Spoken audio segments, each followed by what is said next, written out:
Hi. My name is Brandon Walker. Lower the camera, please. I host the Brandon Walker College Football Show with Brandon Walker. I need to shave. I look terrible. I am coming to you live for the last time ever from this studio, I think. Because we're taking a break. Going to take it down for the off season. Turns out the production help that we get, guys like Stefan, Stanko, Tech Guy Andrew, fucking suck. And I want to distance myself from them, and I never want to use them again, so I am taking it down because of them, and because of them only. They're bad people. They're ugly. They're stupid, and they ruin everything. TJ, that about cover it? Yep. Who's the production guy tonight? Stanko. See? The worst. Chrissy Mond, Blake Hunts, Mark Struck, Brooks, TJ's Hat, Woods 2323. The weight's not here anymore. The weight is no longer hanging in the room. Now, the room is partially decorated for tomorrow. If you want to show the room a little bit, it's partially decorated. We've got some beach balls pumped up, and I actually watched Katie Stats blow up 10 balls. So it's starting to take shape in here. We're getting there, but the weight's not up anymore, and we're gonna get it ready for tomorrow. I think I don't know if Hank just works out now, because Hank came in here out of the PMT studio. I was like, "Where's that weight?" I'm like, "I don't know, buddy." And he was like sweating. He was like, "Where's that weight?" So I guess he was working out. 888-STOOL-22, 888-STOOL-22, the number to call and get on the show. If you'd like to call. Hi? Noon. What? Noon. What about it? Do the reading. Oh, man, what are you talking about? The Brandon Walker College Football Show brought to you by High Noon Hard Seltzer, the best drink in America. It's real vodka, real juice for real fans just like us. It is the absolute best. If you're watching college football, you're going to want High Noon in your hand, whether it's the peach, the lime, the grapefruit, the black cherry, the watermelon, the lemon, the kiwi, the passion fruit, the guava, the pineapple, on and on and on. The great flavors continue as High Noon continues to take over the world. It has been with me since, I guess 2020. It started sponsoring. It was the presenting sponsor of Unnecessary Roughness a couple of years ago, and now it's the presenting sponsor of the Brandon Walker College Football Show, just in time for us to take a 6-month break. All right. 888-STOOL-22, 888-STOOL-22. Brandon, by the way, everything's on the table today. Smitty 2.0. Where does Home Improvement rank in your 90s sitcom power rankings? Not in the top 5. 90s sitcom power rankings. I will consider it only if it started in the 90s. So even though Friends ended in 2004, it's a 90s sitcom, whereas Cheers ended in 93 is not. It belongs to the 80s. So I would have to say Seinfeld and Friends are no doubters in the top 5. Fresh Prince of Bel-Air, to me, is in the top 5. It would be hard not to put Frasier in the top 5. That leaves shows like Home Improvement, like Full House, like Family Matters to duke it out for that last spot. So I'm thinking top 5 sitcoms of the 90s. I'm going to go 1, Seinfeld, 2, Frasier, 3, Friends, 4, The Fresh Prince of Bel-Air, 5, Family Matters. Those are your top 5 sitcoms in the 90s. I just wasn't really a Home Improvement fan, and I am certain I am missing something, but that's okay. Is Clemson back, firing their offensive coordinator and stealing TCU's? Well, I think that helps. I think that helps a lot. But I think they got bigger problems than their offensive coordinator. No, Full House does not hit the top 5 easily. It doesn't. Martin, no. Cheers, again, ended in 93. It's more of an 80s show. I actually said that before I went on the rant, and then you still wrote Cheers because apparently you're a goddamn idiot. I'm sorry. That's not nice. Everyone Loves Raymond. Full House started in the 80s, but it did not it started like 88. Most of its life was in the 90s. Use some common sense, you fucking idiot. Have you seen the reboot of Fresh Prince? No. And Everybody Loves Raymond? No. Also no. I feel like Everybody Loves Raymond is probably majority 2000s anyway, but I just never I never watched an episode. Never watched an episode. What are the 4 retired jerseys at Georgia, and should Stetson be next? Yeah, I certainly think Stetson should be next. So 4 retired jerseys? Well, I would assume that Herschel Walker is one. Is David Green or Aaron Murray another one? I don't know. I'm missing an obvious one. Like I'm sure Hines Ward doesn't have his jersey. Champ Bailey. Does Champ Bailey have his jersey retired? News Radio, very underrated 90s sitcom, terrific 90s sitcom, and probably as far as quality belongs up there, much like Third Rock from the Sun. Both are very quality, but I'm not sure they had long enough runs to get on the list. Is News Radio the one with Joe Rogan? Joe Rogan was on there. Phil Hartman was on there. Dave Foley was on there. Mara Turney was on there. News Radio was absolutely phenomenal. Phenomenal show. Yeah. And then Phil Hartman died. Thing kind of fell apart. Coach, the college football show. Yeah, Coach was good. Coach was really good. Hayden Fox, the Minnesota State Screaming Eagles, once recruited 5-star Bo Whitley. Yeah, very good. Very good. 888 Stool 22. So I'll say a couple college football things. I'm not sure college football fandom has changed for the better as the internet has gotten stronger over the years.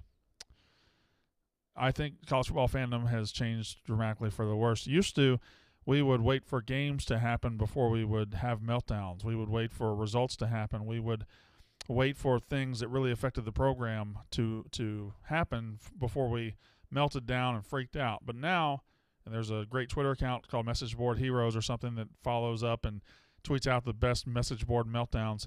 Now every fan base every day has something to be mad about. Every fan base every day is prematurely getting upset about something, or there's at least 3 fans of every fan base every day says, all right, I'm done until they get this guy out. I'm done. I'll never get my money. Yeah, you're going to be messaging about this team in 3 hours.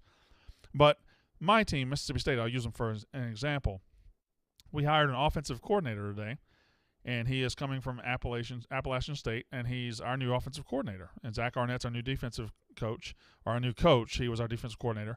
So Arnett hired Barbet, I believe is his name, to be our offensive coordinator from App State. And we have a segment of the fans on message boards who are done. They're finished. What a terrible hire. All of our receivers are going to transfer. Our quarterback's going to transfer. We're setting our program back 5 years. You don't know a goddamn thing. You don't know. You don't know. You don't know. I don't know. I'm not freaking out. He might be great. He might be bad. We'll see. Let the games happen. Let the games happen. But you got people in there saying, "Oh, I'll never give Mississippi State my money again," because you don't know. You didn't know who the guy's name. You didn't know the guy's name 24 hours ago. Like, that's how dramatic we are about our college football teams. And Oklahoma does it. Clemson does it. I'm sure today, if TCU lost their offensive coordinator, TCU just played for a national title, TCU's freaking out, and it's over. 888 Stool 22. That happens at every level. Like, that happens on our boards. It happens everywhere. Constantly. Yeah. Constantly. The super online fan is one of the worst things to ever happen to college football because they have to be mad all the time. And if there's not something to be mad about right now, they're going to get mad about something 3 years from now. They're going to get mad about a hypothetical they come up with. Oh, wait, this guy committed elsewhere? We're not going to have a quarterback for the next 3 years. Yeah, you are. Yeah, you are. There's a lot of players. Oh, this guy, our offensive coordinator left. Oh, we're back to the Stone Age now. No, you'll get another offensive coordinator and be really good, probably. There's always a new guy. There's always a new coach. There's always a new player. There's always a new game.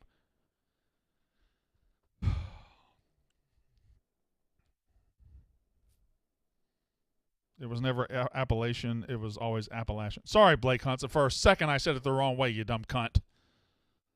A second, I said it the wrong way, then corrected myself immediately. Jason Bradley says, I'm a super fan of Katie. All right, fucking simp. What was that thing I said one time that, I was on Pick Central. I said the game was sneaky goated. Yep. Oh, man. Retired jerseys at Georgia, Frank Sinkwich, Herschel Walker, Charlie Trippi, and Theron Sapp. Yeah, y'all have had a lot of good players that y'all should retire their jerseys. You telling me Champ Bailey didn't get his jersey retired? Champ Bailey, by the way, 1998. Charles Woodson winning the Heisman in 97 is one of the biggest frauds in college football history. Charles Woodson was fine. Champ Bailey was better at everything than Charles Woodson a year later in the SEC. Better on offense, better on special teams, better on defense, and didn't get a Heisman vote. That's how fraudulent that shit was. WWE thoughts? I don't know. We'll wait and see what happens. I mean, nothing's happened so far. It's all rumor and speculation. 888 still 22. 888 still 22. We did random college football players yesterday. Why are y'all trying to do it today? Okay, well, I'll never say no to it. Chris in New Jersey, go ahead. Thanks, Brandon. I got 4 more from Tuesday. Start off Vernon Adams from Oregon. Vernon Adams, I believe, played at Oregon. Yes, Vernon Adams. Super. Continue. Okay. Tyron Swoops. Texas quarterback, Tyron Swoops. I believe, was he the quarterback when the first Texas – oh, Texas is back. Was he their quarterback when that happened? That's correct. He was the one that made that game-winning dive to the end zone. He dives in the end zone. Texas is back. And then 7 years later, they're so not back. Continue. Third, I think this guy's probably the most underrated part of Clemson's build-up, Taj Boyd. Taj Boyd is one of the all-time great – he built this but didn't get to live through it kind of guys. Peyton Manning's another one. He helped build Clemson. Clemson was built on the strength of guys like Taj Boyd, and then he was gone when it all really popped off. But it never happens without Taj Boyd. Incredible building block. And you talk about, like, Trevor Lawrence won a national title at Clemson. Deshaun Watson won a national title at Clemson. I would argue Taj Boyd, who did not win one, was as important as either of those two guys to the success of that program. Continue. Agreed. Last one. This is probably one of the all-time busts for recruits at quarterback, Jeremy Johnson at Auburn. Jeremy Johnson wasn't even that highly rated a recruit. That's what was weird about it. He was like a 3 or 4-star recruit, but when he got to Auburn, and then they had Cam Newton do what he did, and then Nick Marshall did what he did, it was just assumed Jeremy Johnson, who was 6'5", 6'6", he was 240, he looked like he could throw. I think he was like a preseason All-SEC guy at Auburn. He was either first, second, or third team preseason All-SEC before he'd ever taken a snap. Like it was ridiculous. We just assumed that he was going to be good, and my God, he sucked. Yeah, I remember. I think like he was talking about his like first team All-SEC, and then he had like those 3 interceptions against Louisville. No, I you know what? I remember 2015.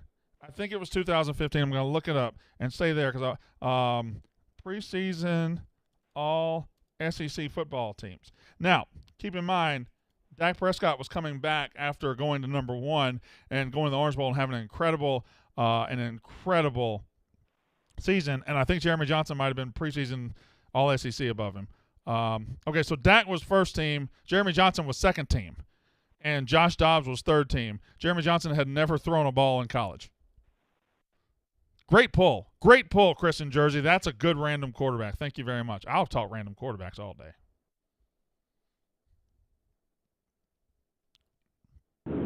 Holt in Texas, go.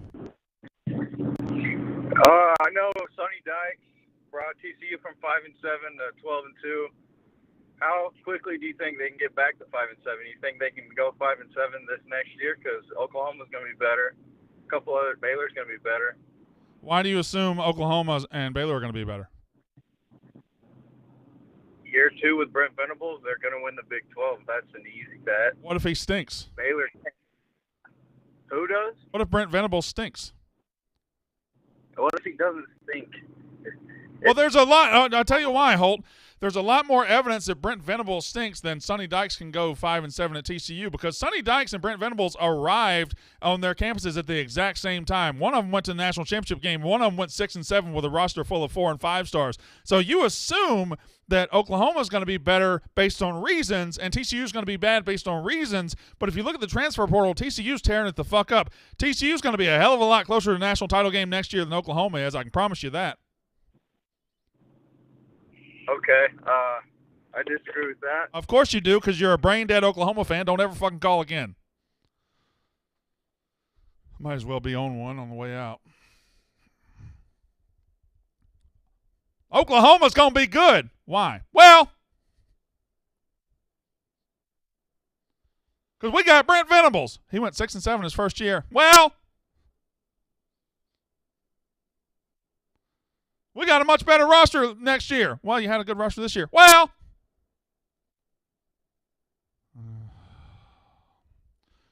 Ryan Groden, would you be happy if KJ Jefferson transferred to Mississippi State? Yes, we need tight end. We need a tight end desperately. We haven't had a tight end in the Mike Leach offense. We're transitioning, so KJ Jefferson would be a terrific tight end. Probably a backup, but he would be a good tight end at Mississippi State. I just wore Holt's ass out, and he didn't even do nothing. Golly. Y'all be careful. Conditions are favorable for an ass whipping if you call up in here. Carlton in Tallahassee, go. Hey, how's it going, Brandon? Just wanted to say my wife and I, we watch the show 6 p.m. Eastern time every night. We just wanted to call and say appreciate you for what you do. We love it, and go Noles.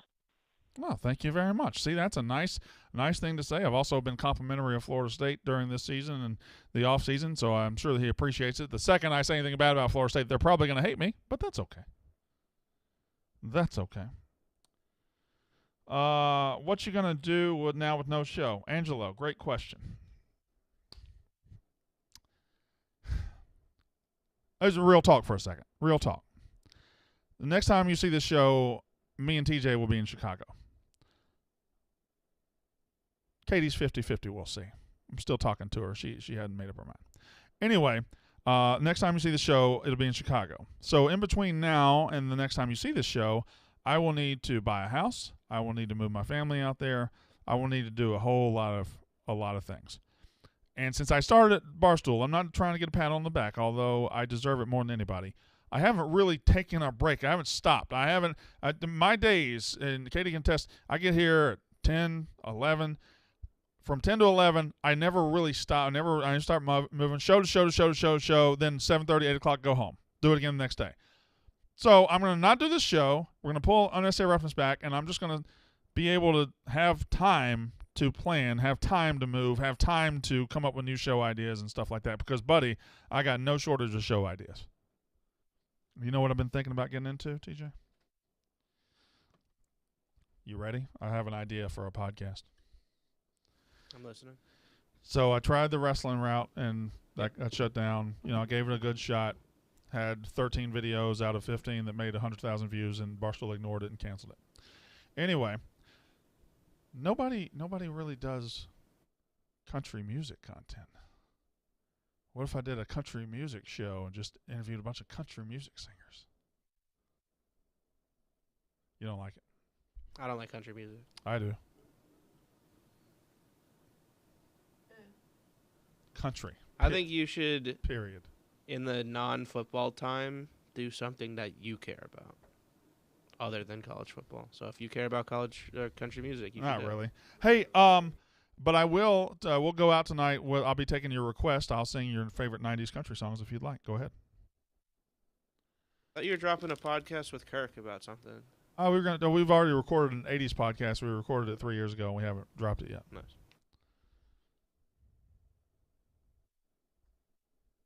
So I'm just waiting for a '90s country song I can start singing. Darts podcast, that could work. Darts. My favorite video of the entirety of 2022 was Max Delente going darts. That was the greatest day, man. 6 months since back. Brian Boitano says, "Thank God this show is ending." It's not ending; it'll be back. But thank you for showing up, logging in, watching, registering a view to say you're glad the show's ending. Appreciate that. Brandon, are you excited to move to Chicago? How about your family? I really am. I really am. Red Dirt Road is not. Is Red Dirt Road a 90s? Yeah, it is. Red Dirt Road is. It's a terrible one, but it's an. I would think Red Dirt Road might be 2000, 2001.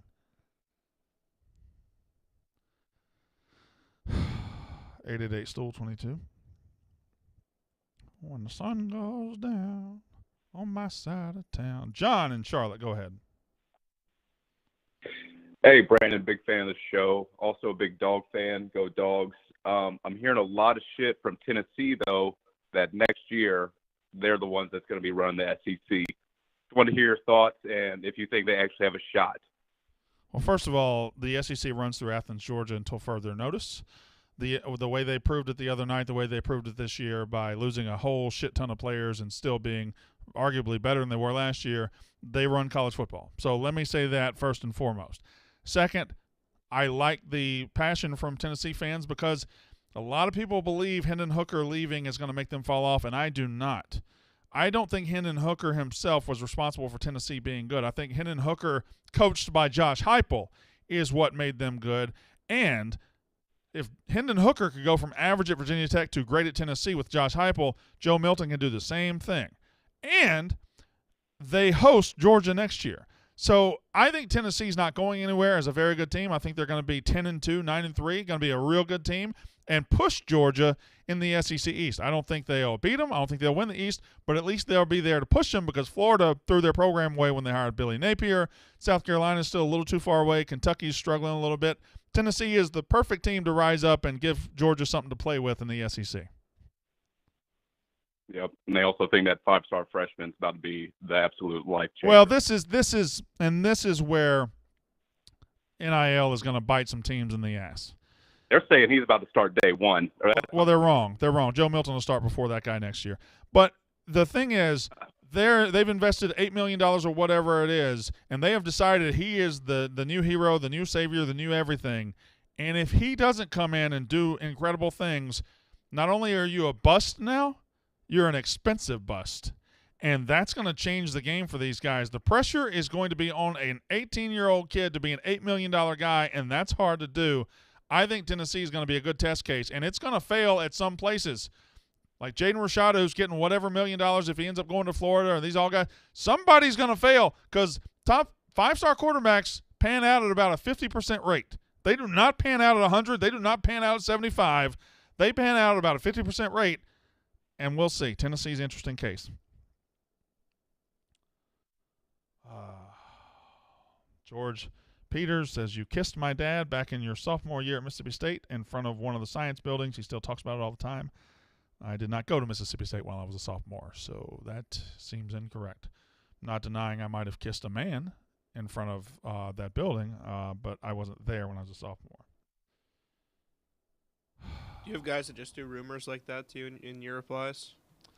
I'd rather not talk about that. I had a guy that would just reply to some of my tweets and be like, remember when you shit your pants at a Rutgers hockey game? Rutgers does not have a hockey team. Oh.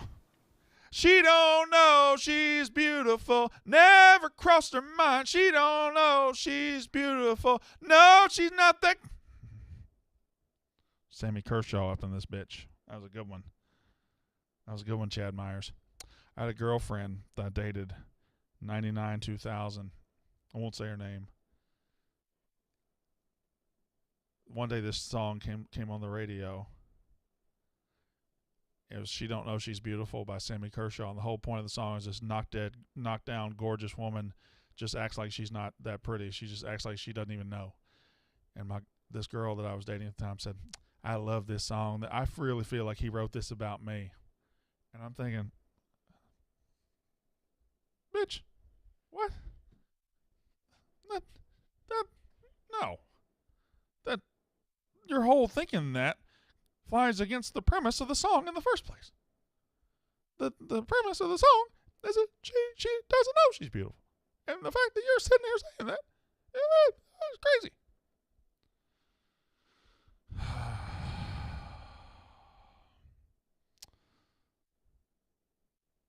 She don't know she's beautiful. Never crossed her mind. She don't know she's beautiful. No, she's not that. Though time and time I told her so.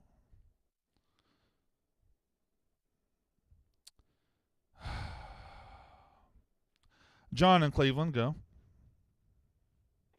Hello. Hello.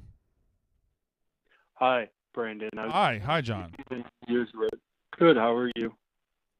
Good. How are you? I'm doing pretty good. Best day ever. What makes it the best day ever? Huh? What makes it the best day ever?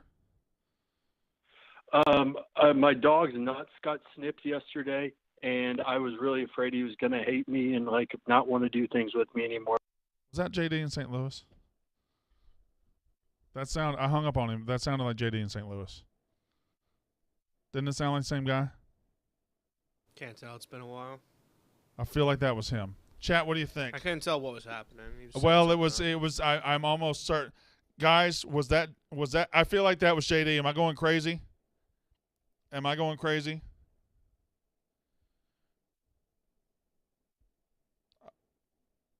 Okay. Yeah. I think we sniffed that one out.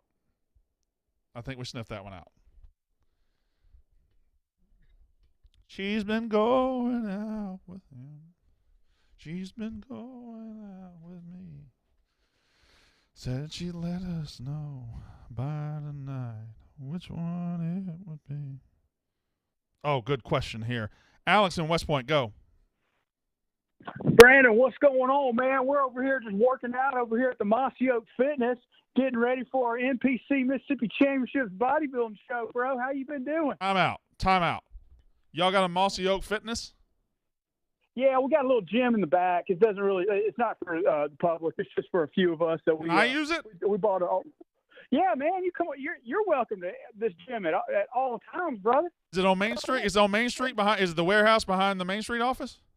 Yes, sir. Right there, but between the warehouse and and where we are at production. I got to ask you a question, and I want you to tell me the truth, okay? Because I know somebody at that company has tried this, okay? That pond behind the warehouse, I know somebody's taking a spinnerbait through there. Is there any fish in there? Yes, sir. There is. Actually, we were just testing some baits out back in the spring, and a guy that works there, he caught him about a 5-pound bass out there, and then he was catching some little brim and stuff out there as well. It's pretty crazy. So every time I've tried to fish, I've only done it twice, but back like 15 years ago, the cops would run you off if you tried to fish back there. Oh man, folks be doing it all the time, man. We got a lot of crackheads that are on the park now, and they be out there fishing all the time. I kid you not, they really are. And cops don't say nothing to them. So they're out there kind of fishing and stuff. But me and my buddy went out there, and like I said, he got him a bass or so. So anyways, yeah, pretty cool. Real quick, hey, we were sitting here. I was watching Home Alone, even though it was past Christmas, and I saw John Candy, and I love the Poca Poca thing that he's in. And I just remember, like, I got to ask you the top 5 John Candy movies, man. Phenomenal question. It's there's so many good movies that he is in that's not a John Candy movie, like Home Alone. That's not really a John Candy movie, but he's in it. National Lampoon's Vacation, he's in it, but it's not really a John Candy movie. So you gotta put those to the side, and we're gonna use John Candy starring vehicles here. So I think Cool Runnings, I think he's in enough of that movie where that's a John Candy movie. I think Cool Runnings is in the top 5. I believe that Who's Harry Crumb, which I don't think did well in the box office and a lot of people don't like, I mean, that's in the top 5. Uncle Buck and The Great Outdoors. Uncle Buck probably number 1. Excuse me. Uncle Buck probably number 2. The Great Outdoors number 3, and number 1 is Planes, Trains, and Automobiles with Steve Martin. Absolutely. Hey, do you think John Candy would have been a good football player? I would assume so. He was a big guy, about 6'2", probably 300 pounds. I don't know what his lateral movement was. I don't know if he had good lateral footwork, but he was a funny actor, and we're missing in this country in 2023. We're missing the fat comedian. We're missing the fat actor. We're missing Chris Farley. We're missing John Candy. We're missing that guy. All right, that's where you come in, Brandon. Okay. Fair play. He got me. Spaceballs? I never really got into Spaceballs as much. And then Stripes, I never saw Stripes, and I don't even know if he was in it, so never mind. I think he was with Bill Murray. 888 Stool 22.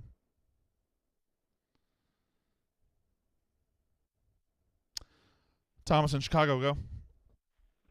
Hey, Brandon. Sad that months off, not listening, hearing to you. You're best college football expert. You know what you're doing. Office trivia. At the end of season 2, when everyone's combining branches, where does Josh go to? Where's he go after leaving Dunder Mifflin? Well, first of all, you've mixed up your seasons again for the second night in a row, okay? Because that doesn't happen in the end of season 2. That happens in the middle of season 3. The end of season 2 is casino night when Jim kisses Pam, and that really doesn't have anything to do with the branches. The first episode of season 3, we see Jim in Stanford, where he is now relocated. So Josh ends up about 10 episodes into season 3, changes everything. They're about to merge the branches, but he takes a senior management position with Staples. Correct. Ding, ding, ding. Sorry, I just haven't seen. And then, so I have a couple, before I get to my big take about college football fans, I feel like with the Barstool Chicago, I feel like a draft, and I feel like you should be on this. You should do, like, busts that were 5 stars coming from high school and college that didn't pan out. I feel like you would kill at that topic. Well, I would. I mean, Buzz, you're talking about the best bust. I think Ron Paulus at Notre Dame, Mitch Mustaine was a huge bust. There've been some big busts at Florida. Sidney Sweeney. Blake Barnett. Remember that 5-star Alabama quarterback? Everyone that Barnett kid number. Blake Barnett, or I think Blake Barnett. Hold on. Something Barnett. He ended up going to Arizona State and a couple of others. Yeah, continue. So with my whole college about your fans thing, so obviously like Rich Eisen from ESPN, I feel like everyone knows, and he was basically reacting to TCU Georgia, and like one of his big, and like what I took away from it was like he was saying like how and for some reason he said like, oh, I don't think we can crown like Georgia, as you say, like they run college football, and basically how he said like, how did we lose to this team? But then brought up the fact that like if we played Georgia, it would have been different, or if we played Ohio State, and then other people like on his show like giving him crap, like saying you're acting as if this is Michigan being Ohio State. Like you come off like weeks before when this is actually months later, where Ohio State is actually more prepared and actually better than you. And I just felt like that's just a homer take. I mean, you could apply that to every single fan base. I just feel like even without Twitter or social media these days, I feel like this is happening even without social media or Twitter. Well, yeah, no, you're right. It happens at every level of sports now. It's not just overreactions happen. It's always the next thing, the fastest thing, the quickest thing. And Alabama found itself in a real convenient spot this year when they played poorly enough to not earn a trip to go get their ass whipped by Georgia. And that put them in a great position to sit back at the playoffs and say, well, we should have been here. Well, we were better than them. Well, the great thing for you is you didn't have to go face Georgia, and you didn't have to catch a 30-point ass whipping that you would have caught. You know how I know that would have happened? Well, the two teams that beat you, LSU beat you, Tennessee beat you, and both times they played Georgia, that shit wasn't close. And then, I just have a quick thought. It's like with him, it's like I just feel like with like Michigan fans, it's like, and then like someone brought up like, oh, like, so if this was a national championship game between Michigan and Ohio State, he said, oh, we would beat them. And then the person said, why? It's like, oh, because we whipped their ass in their own state, and I saw it with my own eyes. And then the people, like you would say, well, that's a month different. There's no way it would be the same ass whooping. It would be different. Yeah. And then the follow-up to that would be like, why are fans this way? Is it because they just don't want to hear the truth, like Oklahoma fans? Oh, well, fans are this way, Thomas, because they let college football control their emotions. They let college football be everything their personality is, and it's really psychosis is what it is. Fans are emotional babies about their college football teams. Thank you very much for the call.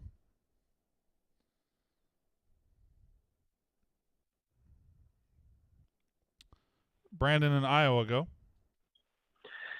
2 questions. Let's get right down to business. First off, looking at past hires, it seems like Saban likes to hire quote-unquote reclamation projects for his offensive coordinators. Yeah. How likely do you think it is that Cliff Kingsbury ends up in Alabama this season, and would you like the fit? Well, the crazy thing about Saban is the fit so often doesn't matter as much as the personnel. Like, would you have said the fit when Saban was running the offenses he was running in 2011, 2012, 2013, 2014, would you have said, oh, Lane Kiffin is a guy that fits what Saban does? No, he changed it because Kiffin was excellent and the personnel was so good, didn't matter. He could do whatever you wanted. So could I see Kingsbury landing at Alabama? I could also not. Because Kingsbury to me has been hired above his station in this sport. He has been given jobs he didn't really ever earn. He was an average coach at Texas Tech, and he parlayed that into being an NFL coach. I don't know that Saban is going to respect Kingsbury enough to make him part of the reclamation project. Like Lane Kiffin had a better career to that point. Steve Sarkisian had a better career. Kingsbury, to me, keeps failing upwards. Continue. Yeah, I will say it doesn't seem like he's known best as a coach, but I think he's got a good offensive mind. Second question, just to keep it quick. So let's just pretend that LSU lost one more game in the SEC this year. So they would have been an 8-4 team, but Alabama would have made the SEC championship game. Right. And say in this scenario, not that it'd been likely, say they keep it within a touchdown. Yeah. Do you think that the 3-loss Alabama, keeping it close to Tennessee, LSU, and Georgia, you think they'd make a 12-team playoff if that would have been this year? A 12-team playoff? Yeah, because Alabama going into the conference championship games was what? They were number 6. They were number 7, I think, and they ended up number 5 on the last playoff poll before the playoffs. So they're 5, 6, or 7. If they lose the SEC title game to number 1, they're not dropping from 5 to 13. They're not dropping from 6 to 14. They're not doing that. So, yeah, I think they would have made a 12-team playoff and had an opportunity to possibly play for a national title. But in the 4-team system, they didn't earn it. They didn't. So what happened. But in a 12-team playoff, Alabama would have made noise probably. Thank you very much.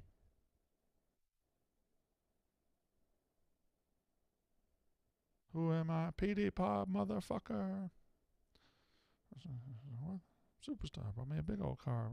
16 got it back in the trunk. 888 Stool 22.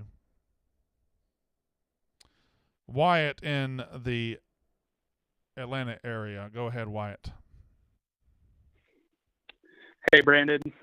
First-time caller, long-time listener. Appreciate everything done this year for college football content. Just wanted to start with a random QB, Josh Nesbitt from Georgia Tech. Part of my childhood, but he ran the option better than anyone I ever saw at Georgia Tech under Paul Johnson. Is he the one that beat us? I know I ruined it. Yeah, he beat us. Yeah, that was a mean thing you did just now. Yeah. Well, anyway, I wanted to ask about your opinion on the Jaden Rashada situation. Do you think that's going to be something we see from other 5-star recruits? Oh, yeah. Future, or is it more like an organizational thing? As we get into these guys getting paid the amount they're getting paid, you're going to have checks bounce, you're going to have promises made that aren't delivered, and you're going to have some players that ain't going to play that shit. Now, I don't know what happened in Florida, and I'm not going to lie to you. I have no interest in reading what went wrong with this high school player's deal to make him not go to Florida. I don't care about Florida enough. I don't care about Jaden Rashada enough. I don't care about anything enough to find out. Now, if he ends up – there used to be a time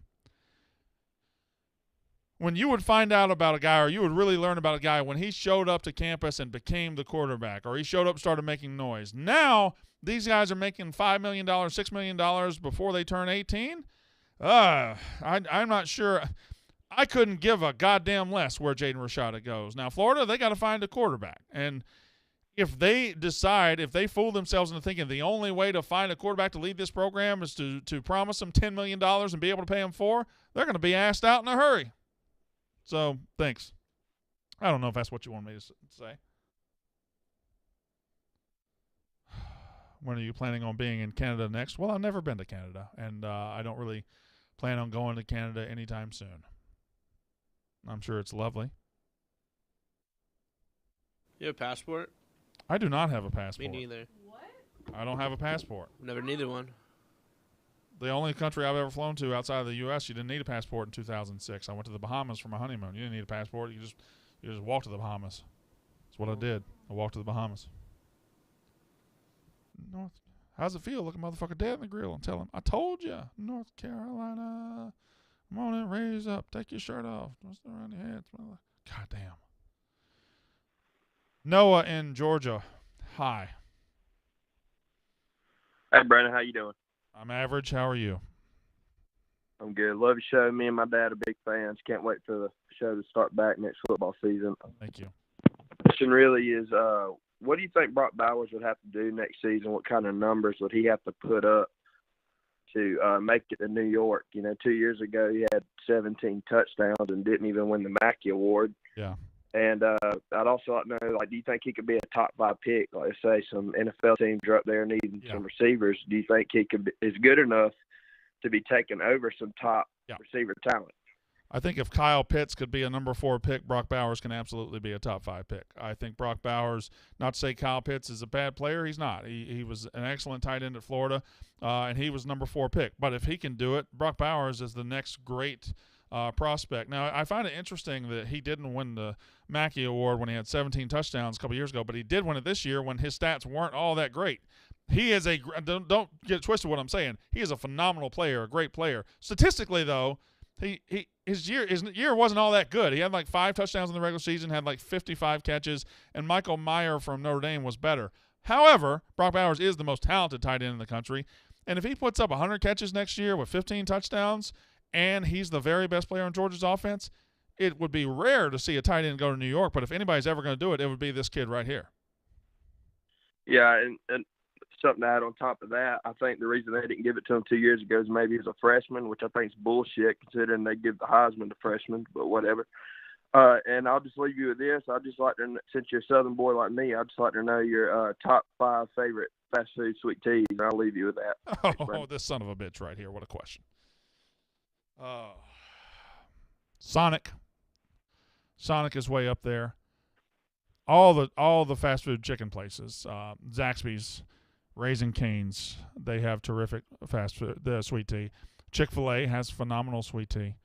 I would say Chick-fil-A is probably number 1, although Sonic's also very good. Sonic, you can get a bad one. I've never had a bad sweet tea at Chick-fil-A. You can get a bad one at Sonic. What about Bojangles? Oh, he's still there. Where? God, yeah, Bojangles way up there. Bojangles is up there as a restaurant, period. Bojangles is phenomenal. Yes, Bojangles is phenomenal sweet tea. They're in the top 5. Did he say Bojangles, or did I just hear that? Okay. Bojangles, F-U-X, fucks. I've only been once. We had a 50-50. It was either that or Cookout. Yeah. I voted for to go to Cookout because I'd never been to either. Bojangles wipes the floor with Cookout. Really? Can I tell you? Can I tell you a story? Can I tell you a story about Katie Stats? Oh no. Me and her went to Mississippi last week. She was my cameraman for the Pizza Hut stuff. And I took her out to a nice dinner. Her and my mama, I took them out to a nice dinner on Thursday night. Went to Anthony's. She had catfish with crawfish sauce. I had a ribeye. Next day, do the Pizza Hut stuff. Now, we're at Pizza Hut, and they're feeding us. We can eat whatever we want. And she has a flight at 4 o'clock out of GTR Airport. GTR Airport is out in the middle of nowhere, 12 miles from the nearest town. She says, well, I got to go to Cookout. And I'm thinking, all right, what's she talking about? There's not a Cookout out at the airport. So I said, Katie, what are you doing? This lady wanted Cookout so bad. She drove 15 miles out of her way to go back to Starkville, get Cookout, and then go get on a plane. Is that what you did? 2.5 hours to kill. Like, it wasn't a time constraint. Did you go to Columbus or Starkville? Starkville. You told me to go to Starkville. I went to Yeah, you'll get shot in Columbus. Don't go to Columbus. Don't ever go to Columbus. That's 888-STOOL-22. I've never fallen in love with Cookout. You were never a drunk college kid, I think is the thing. Not when Cookout was around, no. I like it sober. I mean, I used to live in Virginia, North Carolina, and when my youngest son was born, he's 7 years old. He was born in Eden, North Carolina, and my wife was up in the and I did like 3 straight meals at Cookout. Now you can go to Cookout with $6 and get a shit ton of food. A shit ton of food. 888-STOOL-22. I just need Canes to open in New York.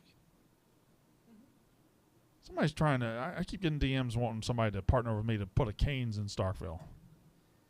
They don't do franchise restaurants. Yeah, they do. No, they don't. Well, what do they do then? They own all of them. Do they? Yeah. Well, why is this guy? I don't know. They don't franchise out. Maybe he's with. I don't know. What's he doing then? Maybe he just doesn't know that. That's probably what it is. He probably just doesn't know that.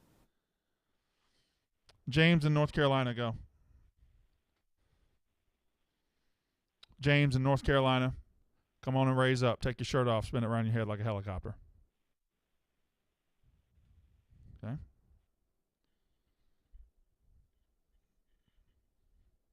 That era of rap from like 98 to 2004 is just so phenomenal.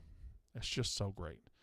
You've got Outkast in there. You've got Ludacris. You got that P.D. Pablo song. You got DMX, Party Up in here. You got Jay-Z coming to the fold. You got Eminem's whole great career, or at least the good part of it. 98 to 2004 is when rap music was the best. God damn it. Now, it was good before that. You know, of course, you had Dr. Dre, Tupac, Snoop, Biggie.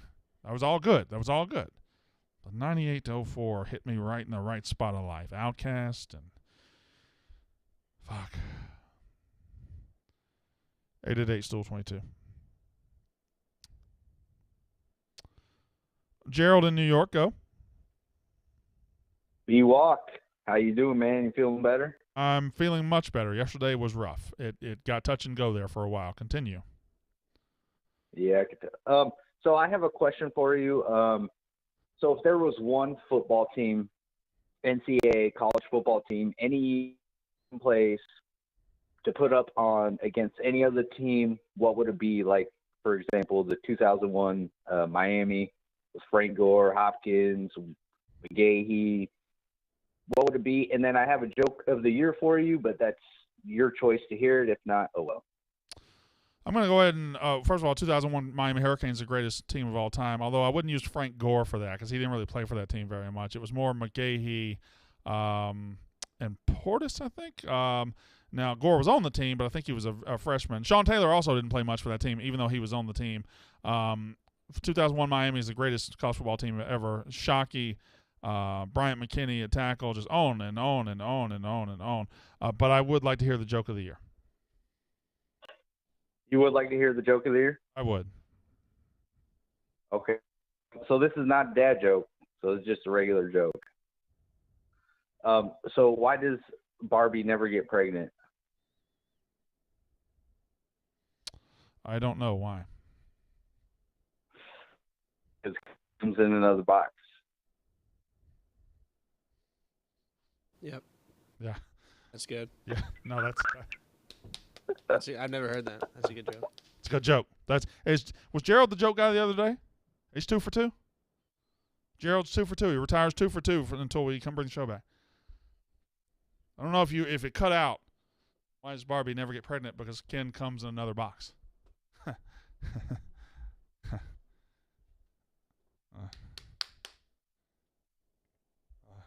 like that one. What was his joke the other day? The dad joke. Does anybody remember the dad joke? Chat, do you remember the dad joke he said the other day? Because I loved it. I fucking loved it. Oh, what was his dad joke the other day? Somebody on the chat. She's in love with the boy. She's in love with the boy. Even if they have to run away, she's gonna marry that boy someday. What was the joke?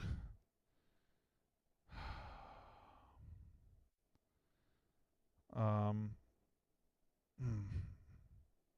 need. Oh yeah. 50 Cent. 50 Cent was at Christmas. One of his family members presented him with a hand done sweater, and he looked at it and says, "Gee, you knit." That was good too. That was really fucking good. Gee, you knit. Jordan in Atlanta, go ahead. Hey, man.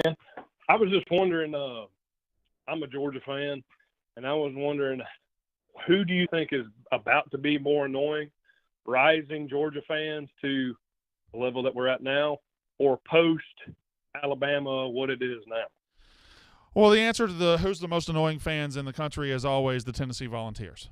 But the question that is true. The question that you asked me, who's going to be more annoying, Georgia or Alabama? Now, Georgia's going to reach a level, and already have, a level of obnoxiousness and annoyingness that is absolutely hard to deal with and crazy and stupid, but I don't know. I mean, Alabama's in the Hall of Fame of annoyingness.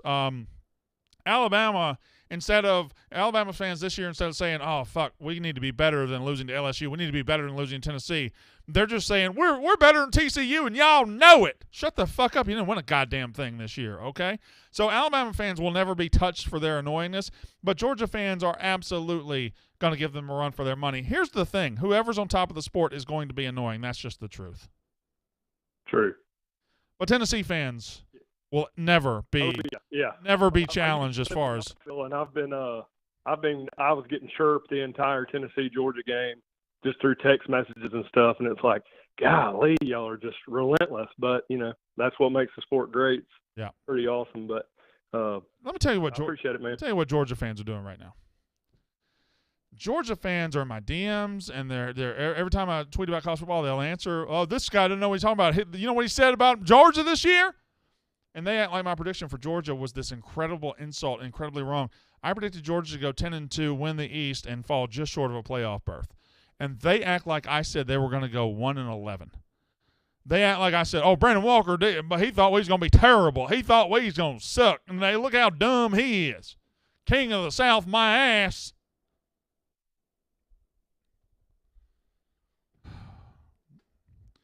Johnny's daddy was taking him fishing when he was 8 years old. Little girl came through the front gate holding a fishing pole. Jeff in Ottawa, go ahead. Hey, Brandon. Congrats on a great season to you and the team. Thank you. So I was curious how you feel about this running back class and how you think it stacks up against, like, say, the 2017 class. Because I think it's probably the greatest we've seen since then. That was the class that had, like, it was Leonard Fournette, Christian McCaffrey, Mixon, Kamara, Cook, Connor, Mack, Jones, Kareem Hunt, Chris Carson. And I was wondering who you'd like to see on your Dolphins, other than, like, obviously everyone wants Bijan or Jahmyr Gibbs, but who are some of the later names that you'd like to see on your Dolphins? Well, I think Mo Ibrahim's going to be a good pro. I think he's been the best running back in college football. Nobody really talks about it the last couple of years. I know he got hurt last year. They would have beat Ohio State. I like Ibrahim. I don't know. I think Sean Tucker's coming out. If I'm wrong, I'm wrong. But I don't know that you put this running back class at that level. Like I don't mind it. Like Bijan Robinson's a good player. I think it's so deep. My thing. I think, like, you see, like, you just go down the list. It's just Dwayne McBride, Deuce Vaughn, Bijan, and Gibbs. We talked. Let me ask you a question. Let me ask you a question. You think Jahmyr Gibbs is going to be a good pro? Oh, I've loved him since Georgia Tech. So I'm a little bit biased there. I've been watching him. I think he's astounding. I think he's going to be a really good pass catcher. Yeah, I think he'll be that. I think he'll be a good pass catcher and a good change of pace back. I'm not sure he's your every down running back, though. I think he's your Tony Pollard and somebody else is your Zeke Elliott. Now that's a hell of a compliment. No, that's fair because he's like, what, $185? He's not like a big guy like Kamara, but he looks and runs to me just like Dalvin Cook. And the chat's giving me several names. Izzy Abanaconda could be very good. Chase Brown in Illinois. So, yeah, I think it's a good class. But that class you just said, that 2017 class, is stupid. Oh, it was insane, and everyone was calling it at the time too. I just think this one's got the same level of depth and the same, like, you've still got the high-end names like Gibbs and Bijan coming out, but you've otherwise got, like, Zach Evans is going to be a beast, I think. Charbonnet is going to be a beast. Ibrahim is going to be a beast. Zach Evans is fascinating because Zach Evans never found his ceiling in college. Like, he was good this year at Ole Miss, but he was never even the starter. He was behind the freshman. He still rushed for like 950 yards, 1,000 yards. Zach Evans could be somebody that never was a star in college and will be a stud in the NFL. And I think A-Chain, it's entirely situationally dependent. He needs a good coach who can make use of that speed, but if he works out and he finds the right situation, he could be a real home run somewhere. Agreed. That was fun. Talk some real football for a second. That was real fun. I enjoyed that.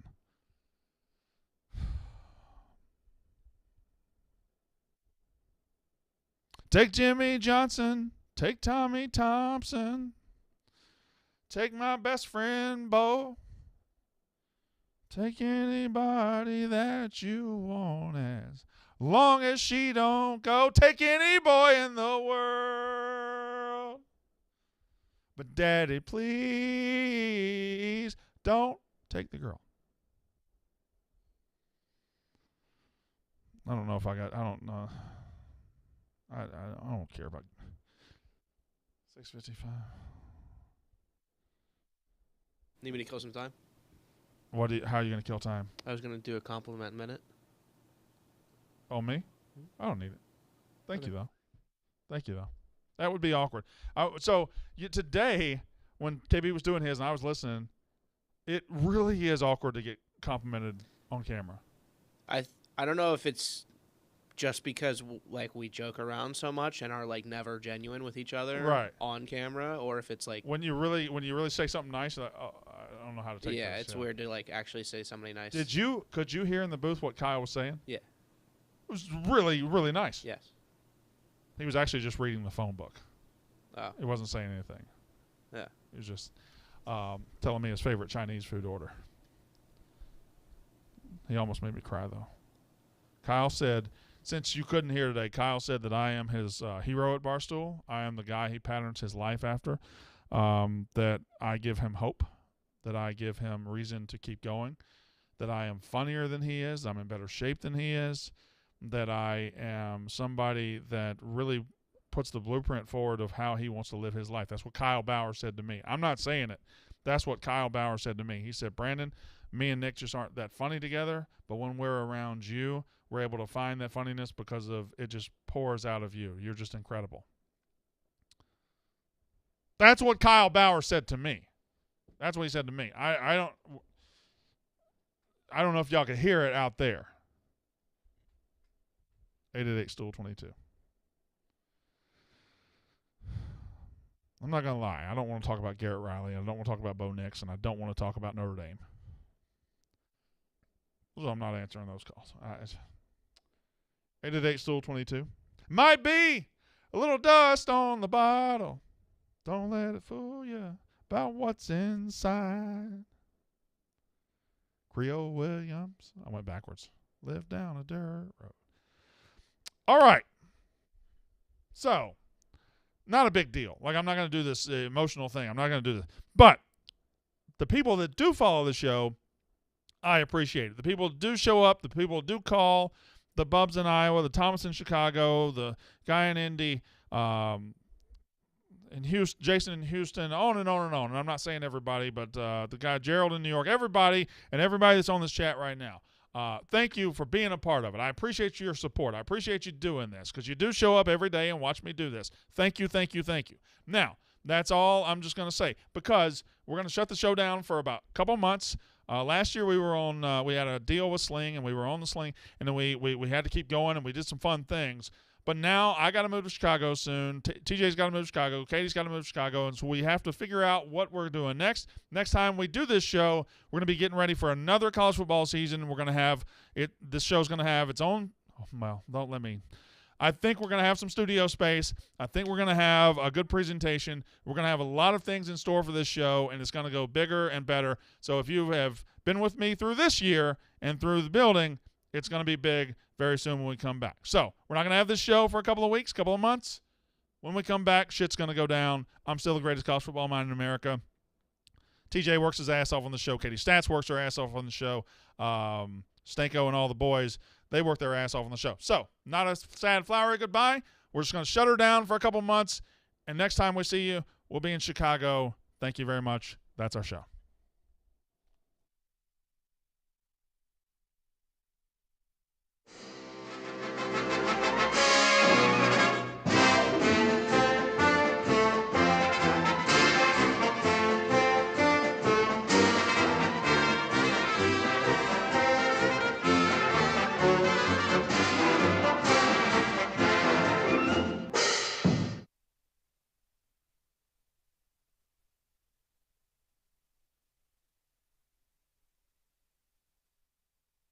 Thanks, guys.